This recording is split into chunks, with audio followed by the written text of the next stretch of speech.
And time now for a look through the international headlines on this Tuesday. For that, we turn to our Eunice Kim standing by at the NewsCenter. Eunice, it appears more sanctions are headed Russia's way this week as the US and certain members in the EU are certain Moscow is providing weapons to the separatists that shot down that awfully ill-fated Malaysia Airlines Flight 17.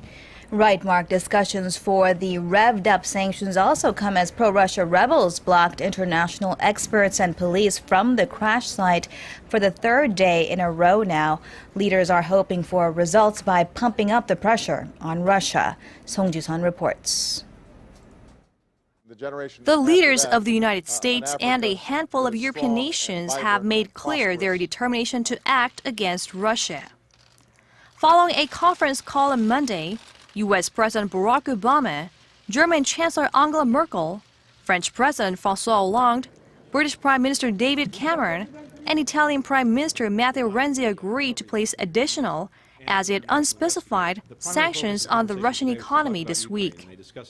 Western leaders are increasingly certain that Russian President Vladimir Putin has strong links to downing of Malaysia Airlines Flight 17 due to his support for pro-Russia separatists in eastern Ukraine. The leaders also call for unrestricted access to the MH17 crash site.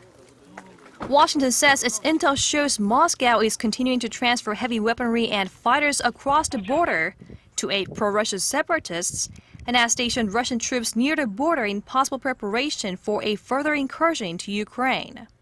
European leaders made clear last week that they were willing to target financial, defense and energy sectors of Russia's economy, but some European countries remain wary of backing new measures that could restrict trade across entire industries and hurt the European economy.